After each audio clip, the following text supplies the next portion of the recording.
If you are a parent in Myanmar, if you are a student in Myanmar, if you even know any students in Myanmar, you need to watch this video because in this video we're going to talk about Myanmar's education system. Hello everyone, it's Asean Anthony, and in this video we're going to talk about Myanmar's teacher shortage. Now currently, the biggest problem in Myanmar's education system is the extreme teacher shortage. And in this video we're going to talk about the problem and I'm going to give you some possible solutions. Now, before the year 2021, before the big crisis of 2021 happened, there was about 430,000 teachers. There was about 9 to 10 million students, and we had a ratio of 24 students for each one teacher. That is fantastic. After the year 2021, we only had about 310,000 teachers, so about 125,000 left. That means 31% of the teachers gone. Many of the teachers left because of low pay. Many of the teachers left because of better opportunities in other countries. But most of the teachers left because of the civil disobedience movement. This is just a reference to the fact that most of the teachers did not agree with what was going on in the government. Also, we went from 9 to 10 million students to 6 million students. So a lot of students just left.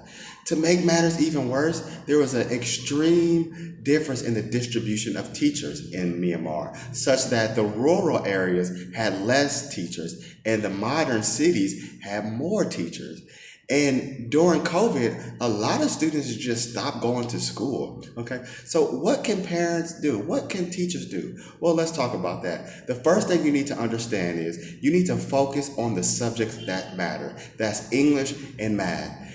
We live in Asean. The second language of Asean, or the first language for many people, is English.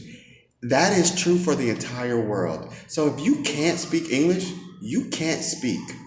It does not matter how smart you are. If you cannot communicate in English, you just can't communicate. You can't do business with using a Google Translate. You can't talk to your boyfriend or girlfriend in a different country using Google Translate.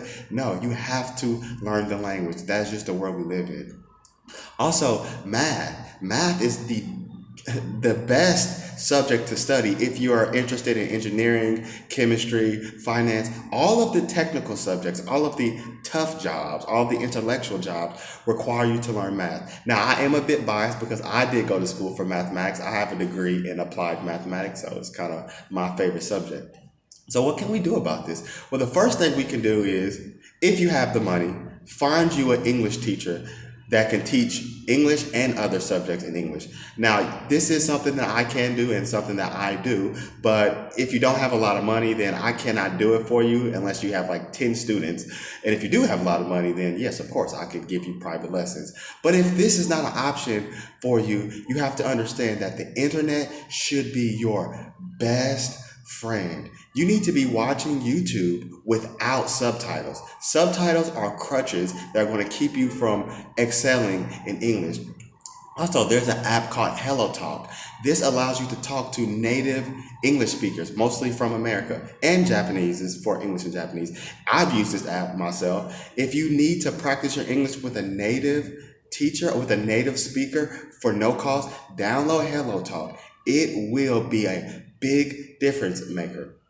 Also, there's lots of English channels for all subjects in English. I definitely recommend learning chemistry and math using these English channels. If you need some help, you want some directions, you want some recommendations, please contact me. I will give you all the YouTube recommendations you can ask for.